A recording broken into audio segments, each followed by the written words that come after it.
There is a moment so subtle that most people miss it completely. A moment when someone who has spent their life avoiding emotional depth suddenly begins to feel something they can no longer control. It does not happen through pressure. It does not happen because they were convinced, chased, or forced into closeness. It happens quietly, deep inside them, in the space where fear once ruled everything. For so long they seemed impossible to move, cold when you needed warmth, distant when you needed reassurance, passive when the connection needed effort. You may have spent nights wondering if they cared at all.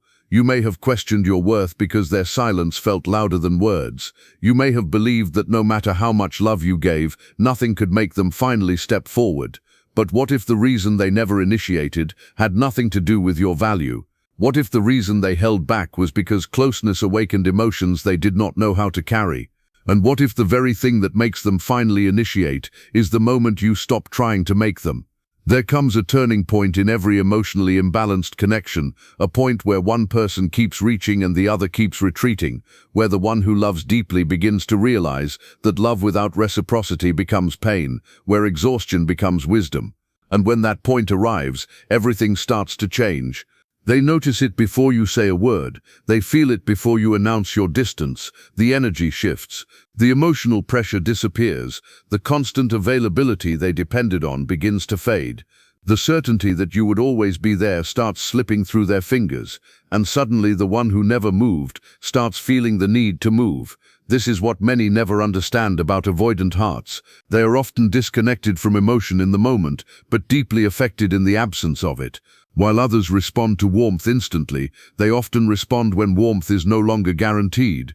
While others appreciate love while it is present, they often recognize its value only when it begins to disappear. That does not make you powerless. It means the rules were different all along. Because the truth is, some people only wake up when silence replaces effort. They only feel the depth of a connection when they are left alone with the emptiness they created. And if you have ever loved someone who stayed passive while you carried everything, this message may explain more than you realize. They rarely initiate first, because initiation requires vulnerability. It requires risk. It requires stepping into uncertainty and exposing desire. To most people, that may feel natural. To them, it feels dangerous. Some learned early that emotions were not safe, that needing people led to disappointment, that opening up invited rejection. So they adapted. They became self-contained, independent on the outside, untouchable on the surface. But beneath that controlled exterior was someone who still longed for connection, yet feared what came with it. So instead of moving toward love, they waited for love to move toward them. Instead of expressing feelings, they hoped feelings would be understood without words. Instead of leading, they stayed back and measured whether it was safe enough to come closer. This is why so many people misread them. They mistake hesitation for lack of care, silence for indifference, distance for emotional emptiness. But often, the truth is more complicated. Many of them feel deeply. They just do not know how to function inside those feelings, so they delay. They withdraw. They let moments pass. They want closeness but panic when it gets real. They crave connection but resent the vulnerability it demands. And because of that inner conflict, they often become passive in relationships. They wait for the other person to text first, to plan first, to express first, to repair first, to carry the emotional weight first. Not because they believe you should, but because fear has trained them to avoid being the one who reaches. So if you spent months believing they would never take lead, understand this clearly. Their stillness was not always confidence. Sometimes the person who looks least affected is the one most trapped inside themselves. But then something unexpected happens. The person who once overextended begins to reclaim themselves. The one who always checked in stops checking in. The one who kept the connection alive grows quiet. The one who waited for crumbs begins feeding their own soul. And that emotional shift creates something powerful, because when you stop chasing, they lose the emotional structure they were unconsciously relying on. Many avoidant people function comfortably when someone else manages intimacy for them. As long as you reach out, they can respond when convenient. As long as you care visibly, they do not have to reveal care vulnerably. As long as you remain available, they never have to confront loss. But the moment you pull your energy back, their comfort disappears. Now there is uncertainty. Now there is silence they did not choose. Now there is distance they cannot control. And for someone who is hidden behind passivity, this can be deeply unsettling. They begin asking questions they avoided before. Why are you quieter? Why are you no longer trying? Why does your absence feel heavier than expected? Why does it suddenly feel like something valuable is slipping away? This is the shift they never expected. Not because you punished them, not because you played games, but because you finally returned your energy to yourself. There is a difference between chasing someone and loving someone. Many people learn it too late.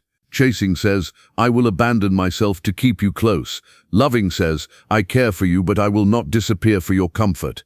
When you embody that second energy, something changes in the dynamic. You become grounded. You become less reactive. You become less available to dysfunction. And to someone used to emotional imbalance, that feels unfamiliar. They can no longer predict you through old patterns. They can no longer assume your patience is endless. They can no longer rely on your fear of losing them. And unpredictability creates a tension. Human beings often ignore what feels guaranteed and focus on what feels uncertain. This becomes even stronger in those who avoid intimacy. Certainty lets them stay passive. Uncertainty forces awareness. So when your life becomes fuller, when your responses become calmer, when your energy becomes centered rather than desperate, they begin watching more closely. Not always openly. Sometimes through checking messages repeatedly. Sometimes through revisiting memories. Sometimes through noticing your silence more than they ever noticed your words. Sometimes through an ache they cannot name, because what they are really noticing is not distance. They are noticing your value, now that it is no longer being poured endlessly at their feet. And this is where desire often begins to rise. Not shallow desire, not ego desire. The desire to reconnect with something they did not realize mattered so much. The desire to restore access to peace they took for granted. The desire to feel chosen by someone who is no longer begging to be chosen. This is why becoming emotionally healthy can trigger pursuit more than becoming emotionally available ever did.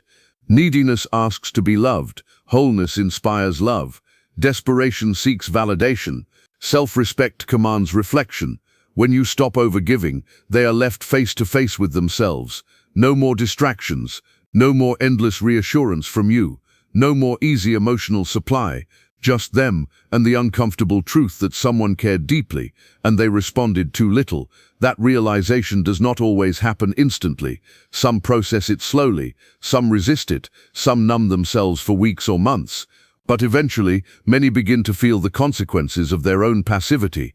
And consequences in love are rarely loud. They arrive as loneliness, as missing conversations they once ignored, as reaching for the phone and realizing the usual message is gone, as remembering how safe your presence felt when life gets hard, as wondering whether they lost someone rare. That is when the passive heart starts becoming restless. That is when the one who never initiated begins thinking about initiating, because now the risk of vulnerability feels smaller than the pain of regret. Now sending the message feels easier than living with silence. Now stepping forward feels safer than staying frozen. This is the emotional equation they could not solve before. When you chased, they feared engulfment. When you healed, they feared losing you. And fear of loss often moves people faster than desire for comfort. So if you are waiting for someone to finally take lead, understand the paradox. The more you try to force movement, the more they retreat. The more you center yourself, the more space they have to feel their own truth. This does not mean every distant person returns. It does not mean every passive heart transforms. Some remain trapped in avoidance for years. Some choose pride over growth. Some let meaningful connections die because healing felt harder than hiding. But many do reach a breaking point. Many do feel the emptiness. Many do realize too late that you were not asking for too much. You were asking the wrong person to be ready. And when readiness finally comes, something shifts. The text arrives, the effort appears, the energy changes. The one who once waited suddenly moves. The one who stayed silent begins to speak. The one who followed your lead starts trying to create one of their own, not because you convinced them, but because your absence taught what your presence could not. And if there is one truth to carry with you now, it is this: you do not make someone initiate by proving your worth endlessly. You make it possible when you remember your worth and stop proving it. Because sometimes the only thing that awakens a closed heart is seeing the door you once held open begin to close. Because once the door begins to close, something unfamiliar starts happening inside them. The calm distance they once used as protection no longer feels powerful. It feels empty. The silence they once hid behind no longer feels safe, it feels loud, and the control they thought they had over the connection begins to slip through their hands. This is the stage where their inner battle truly begins. From the outside you may see nothing at first, no message, no confession, no dramatic gesture. But internally, a storm is building, because avoidant people often do their deepest emotional processing alone, behind a face that reveals very little. What looks like indifference can sometimes be emotional chaos hidden beneath discipline. They begin replaying conversations they dismissed. They remember moments where you reached for them and they pulled away. They think about the warmth they had access to but never fully received, and for perhaps the first time, they are not distracted by your effort. They are left only with their own choices. This can be deeply uncomfortable. When someone spends years avoiding emotional responsibility, self-reflection feels heavy. It means admitting they hurt someone who cared. It means acknowledging they confused distance with strength. It means realizing that their fear did not protect them, it cost them, so they wrestle inside themselves. One side says, stay quiet, protect your pride. If they cared, they would come back first. The other side says, reach out before it is too late. One side says, feelings are dangerous. The other side says, loneliness is worse. One side wants control. The other side wants connection. This is why their return often takes time. It is not always because they do not care. Sometimes it is because two opposite forces are tearing them apart in silence. And while this battle unfolds inside them, something else happens. They begin watching you more closely. Not in the obvious ways people expect. Sometimes quietly, sometimes indirectly, sometimes through subtle awareness rather than visible action. They notice your energy has changed. They sense you are no longer revolving around them. They feel that your world is moving forward, and that can shake them more than any confrontation ever could. Because confidence has a strange effect on emotionally distant people. It forces them to see what dependence once hid. When you were constantly available, they could overlook your value. When you were always explaining, forgiving, waiting and reaching, they could mistake your loyalty for permanence. But when you become steady without them, they begin seeing you clearly. They notice your strength. They notice your emotional maturity. They notice that the love they once treated casually came from someone rare. Confidence does what pleading never could. It removes illusion, and for many avoidant people, this is the first time attraction becomes mixed with respect. Before, they may have liked your presence, but taken it for granted. Now they admire what they failed to honor. Before, they knew you wanted them. Now they wonder if they are enough for you. That reversal changes everything, because people often chase what they believe they must grow to deserve. And when someone sees you thriving without resentment, glowing without revenge, healing without needing them to witness it, something awakens inside them. They begin questioning their own stagnation. They begin comparing your growth to their emotional hiding. They begin wondering whether they lost someone who would have stood beside them through everything. This is when regret starts becoming real. Regret is different from missing someone. Missing someone can be selfish. It can come from loneliness, boredom, ego, or discomfort. But regret carries truth. Regret says, I see now what I had. Regret says, I understand what I failed to give. Regret says, I cannot blame anyone for this distance but myself. That realization can weigh heavily on someone who avoided accountability for years. They start remembering the little things, the way you checked on them, the patience you gave during their cold phases, the softness in your words when they were hard to love, the consistency they once viewed as ordinary. And now those memories feel priceless, because once something real is gone, the ordinary moments become sacred in hindsight. This is where many begin wanting to lead the connection, not because they suddenly became fearless, not because they transformed overnight, but because the pain of doing nothing has finally exceeded the fear of doing something. That is often the true turning point. For so long, passivity felt easier than vulnerability. Now passivity feels like loss. For so long, silence felt protective. Now silence feels like punishment. For so long, waiting felt safe. Now waiting feels dangerous. So they begin thinking of ways to reach out. They type messages and delete them. They rehearse conversations in their head. They imagine how you might respond.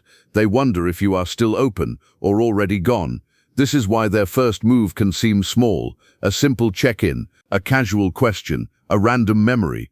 A message that sounds light but carries deeper emotion underneath it. To others, it may look insignificant, but for someone who built their identity around emotional distance, even a small initiation can represent a major internal breakthrough. It means they crossed the wall they once hid behind. It means they risked uncertainty. It means they allowed desire to outrun fear, even for a moment. And if you have ever wanted proof that they cared, understand this carefully. Sometimes their effort arrives in forms too subtle to notice unless you understand who they were before. The person who once never texted first now reaches out. The person who avoided plans now suggests one. The person who stayed emotionally vague now tries, awkwardly, to be present. It may not look cinematic, but growth rarely does. Sometimes healing enters quietly. Sometimes change speaks in imperfect language. Sometimes the most meaningful apology is effort sustained over time. Still, this is where many people make a painful mistake. The moment they finally receive movement, they abandon their standards and rush back into old imbalance. They become so relieved to see effort that they ignore whether the effort is consistent. They become so hungry for signs of care that they settle for crumbs disguised as progress. But your healing was never meant to be temporary. The version of you that found self-respect cannot disappear the moment they show interest. If they are truly changing, your boundaries will not scare them. If they are truly ready, your standards will not offend them. If they are truly leading, you will not need to drag them forward emotionally. This is where wisdom matters more than emotion, because not every return is transformation.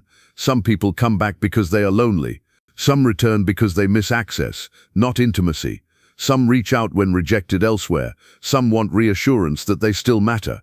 And some genuinely awaken and wish to love differently. Your task is not to decode every motive instantly. Your task is to observe patterns calmly.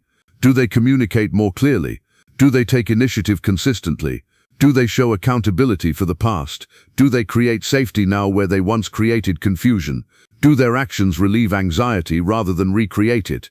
These answers matter more than words, because real leadership in love is not one dramatic message. It is repeated emotional courage. It is showing up when uncomfortable. It is choosing honesty over avoidance. It is moving toward repair instead of retreat. It is learning how to hold connection without running from it. And if they are doing that, then something meaningful may truly be unfolding. But whether they return or not, never forget what this season taught you. You learned that chasing cannot heal someone afraid of closeness. You learned that overgiving does not create reciprocity. You learned that losing yourself to keep someone near only pushes yourself farther away. Most importantly, you learned that when you reclaim your energy, everything becomes clear. Those who value you rise. Those who only used your availability fade. Those willing to grow step forward.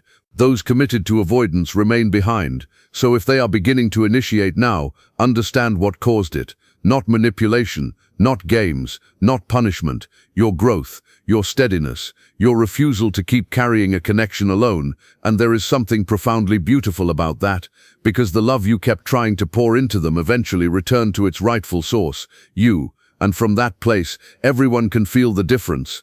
Even the one who once needed to lose your constant presence to realize they never wanted to lose you at all.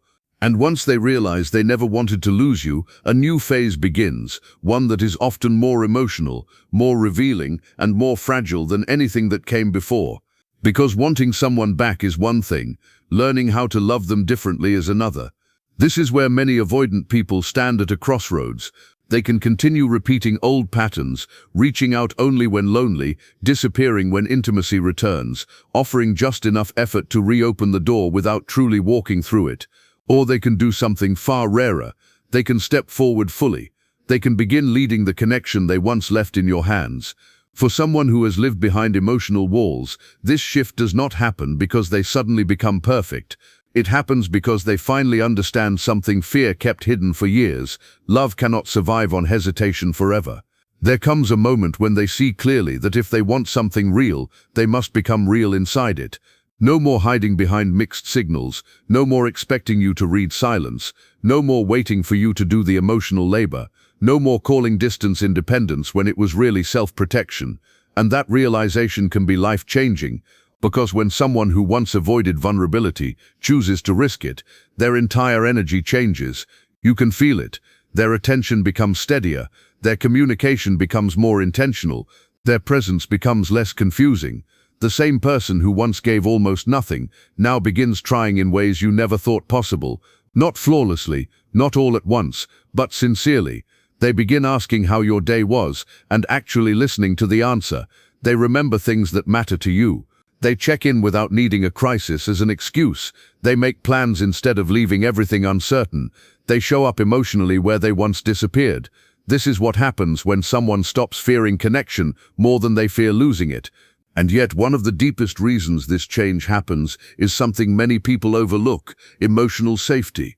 People often assume avoidant individuals only need space, but many of them need something deeper than space. They need an environment where closeness does not feel like control, where love does not feel like pressure, where vulnerability does not feel like a trap. When relationships become cycles of chasing, proving, demanding, and reacting, their defenses harden. But when they encounter grounded energy, calmness, self-respect, steadiness, warmth without desperation, they begin to experience closeness differently. They start to feel that connection does not have to consume them, that being loved does not require losing themselves, that intimacy can feel peaceful instead of overwhelming. And this is often why they step forward with someone who healed, not because healed people are easier to manipulate, but because healed people create safer emotional climates. Your calmness becomes permission, your patience becomes invitation, your boundaries become structure, your self-respect becomes trust. The very traits that once seemed to create distance now become the bridge. This is why pressure rarely works. Pressure says, change now so I can feel secure. Safety says, grow if you choose, but I will remain secure either way. Pressure triggers resistance. Safety invites courage, and courage is exactly what they need. Because the moment they finally decide to risk vulnerability can feel terrifying for them. Imagine someone who has spent years associating dependence with pain, someone who learned to survive by minimizing needs, someone who built an identity around being untouched. Now imagine that person deciding to care openly, to initiate, to admit missing you, to express wanting more, to ask for another chance, to tell the truth they once buried. That is not small for them. It can feel like standing emotionally exposed for the first time. This is why their vulnerability may come awkwardly.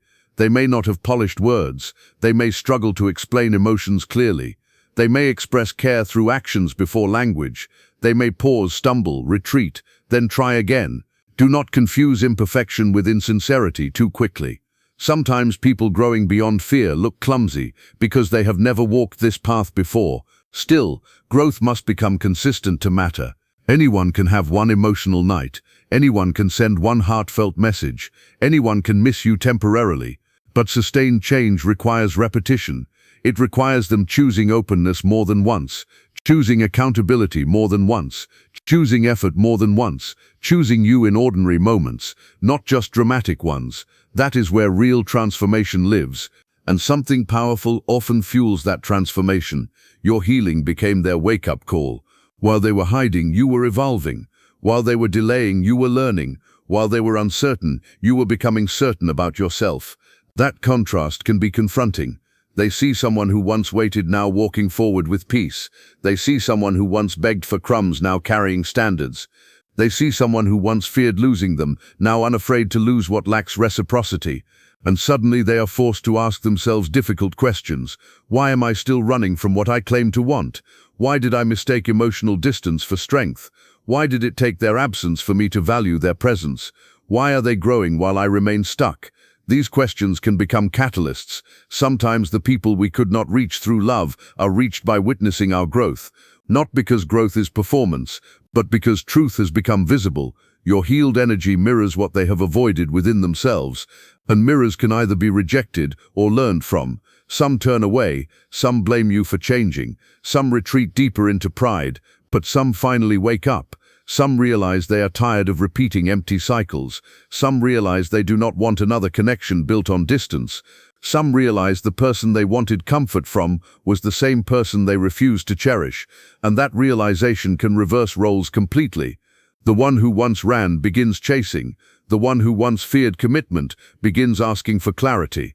The one who once vanished begins trying to stay close.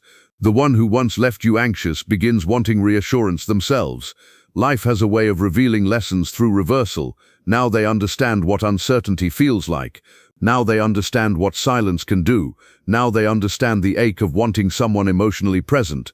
And while part of them may wish things could return to how they were, another part knows that version was never sustainable. So if they truly want you now, they must meet a new version of you. The version that loves deeply but no longer abandons themselves. The version that listens to actions, not fantasies. The version that welcomes effort but does not beg for it. The version that values peace more than potential. This is the version that often earns genuine respect, because people sense when someone has crossed from longing into self-possession, and self-possession changes dynamics. You no longer need to convince. You no longer need to chase closure. You no longer need to over-explain your worth. You simply observe, choose, and remain rooted. That steadiness can inspire the very leadership you once prayed for, because now they know if they hesitate too long, they may lose access not just to you, but to the kind of love that is increasingly rare. And if they are wise, they will understand something essential. You were never asking for too much. You were asking them to become emotionally available enough to receive what was already there. Now the question becomes whether they are ready to sustain what they finally initiated. Because beginnings are easy compared to consistency. Words are easy compared to presence. Desire is easy compared to devotion.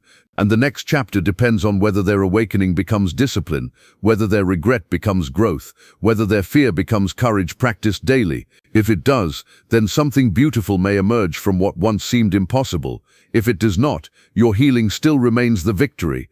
Because you were never meant to stay stuck waiting for someone else's readiness. You were meant to become whole enough that readiness finds you, or recognizes too late what it lost.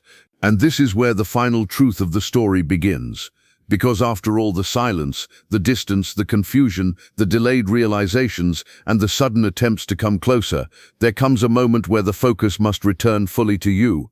Not to whether they texted, not to whether they finally understand, not to whether they regret losing what they once ignored, but to what you will do now that the energy has shifted.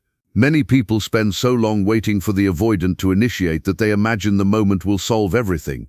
They believe once effort finally appears, all the pain will suddenly make sense, that one message will heal months of inconsistency, that one confession will erase years of emotional imbalance, that one step forward will automatically create the relationship they always dreamed of. But real life is more honest than fantasy. When someone finally takes lead after a long season of passivity, the question is not simply, are they back? The real question is, who are they now? And equally important, who are you now? Because you are not the same person who once waited in confusion. You are not the same person who accepted uncertainty as love. You are not the same person who believed effort without reciprocity was enough. You have changed. Pain changed you. Distance changed you. Growth changed you. The nights you had to soothe yourself changed you. The moments you chose dignity over chasing changed you.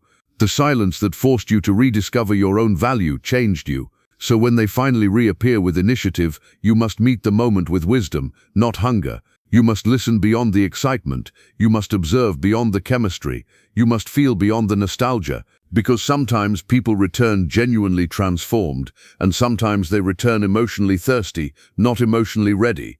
There is a difference. Someone emotionally thirsty wants relief. Someone emotionally ready wants responsibility. Someone thirsty misses access. Someone ready values intimacy. Someone thirsty reaches out because they feel empty.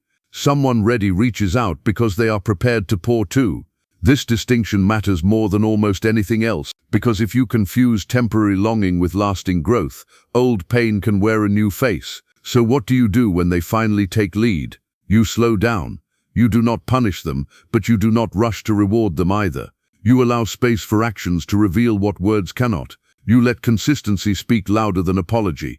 You let time expose whether this is awakening or another cycle. If they are sincere, patience will not scare them. If they are genuine, boundaries will not offend them. If they are ready, steadiness will not bore them. If they are leading from truth, they will continue leading when the excitement fades. That is how maturity looks. Not dramatic declarations, not intense bursts followed by withdrawal, not emotional speeches with no behavioral change. Maturity looks like showing up repeatedly. It looks like communicating even when uncomfortable. It looks like making room for your feelings instead of centering only theirs. It looks like repairing mistakes instead of disappearing after them. It looks like building trust one ordinary day at a time, and if they are doing that, something meaningful may truly be unfolding. But if confusion returns quickly, if mixed signals reappear, if initiative exists only when they fear losing you, then the old pattern may simply be wearing a temporary disguise. This is why your standards now matter more than your feelings. Feelings can remember chemistry. Standards remember reality. Feelings can miss potential. Standards measure behavior. Feelings can crave what was almost beautiful. Standards ask whether it is beautiful now. Do not betray the version of yourself who healed just because an old desire has come back wearing effort. Honor the person you became while surviving their absence. Honor the lessons loneliness taught you. Honor the boundaries pain helped you build. Honor the peace you found without them. Because peace is expensive. It cost you tears, clarity, discipline, and self-respect. Do not trade it cheaply, and if they truly value you now, they will understand that. They will not ask you to become smaller so they can feel comfortable. They will not expect instant trust after long inconsistency. They will not resent the caution created by wounds they helped shape. They will respect the healing they once underestimated. That respect is part of love. Many people think love is proven in longing, but often love is proven in responsibility. Responsibility for your impact. Responsibility for your words. Responsibility for the emotional space you create. Responsibility for becoming someone safe to love. This is the kind of leadership worth receiving. Not simply initiating a text, not simply returning when lonely, but initiating healing, initiating honesty, initiating consistency, initiating a new pattern where both people carry the connection together. That is when the title becomes fully true, because what makes the avoidant finally initiate and take lead is not your suffering, it is not begging harder, it is not proving your worth endlessly, it is not shrinking yourself into patience until they are comfortable, it is your transformation, your refusal to continue carrying what requires two people, your willingness to walk away from imbalance, your courage to love yourself enough to release what would not grow. That shift creates the mirror they can no longer avoid, and in that mirror, some finally see the truth. They did not need more space, they needed more courage. They did not need less love, they needed more capacity to receive it. They did not need someone better than you, they needed to become better within themselves. For some, that realization comes in time. For others, it comes too late, and this is where one final piece enters your life. You no longer need to know which one it will be, because your worth is no longer tied to their timeline. If they rise, they rise. If they remain stuck, they remain stuck. If they return transformed, you can choose wisely. If they never change, you can continue forward powerfully. Either way, your life is no longer paused waiting for someone else's readiness. That may be the greatest victory of all, to reach a point where love is welcome but not worshipped, where connection is desired but not chased, where effort is appreciated but not begged for, where another person's fear no longer dictates your future. And strangely, this is often the exact energy that inspires true pursuit. Because when someone realizes you are no longer trying to be chosen, they begin understanding what it means to choose. So if they are finally initiating now, let them.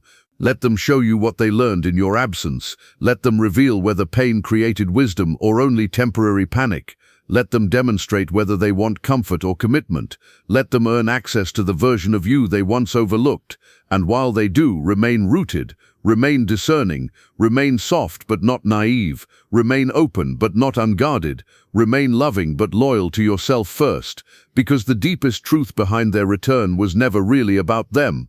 It was about what your growth awakened in everyone who encounters it. Some will admire it, some will fear it, some will rise to meet it, some will lose it, but none of that changes the most important fact. You became the kind of person who no longer needs anyone to finally lead, because you learned how to lead yourself.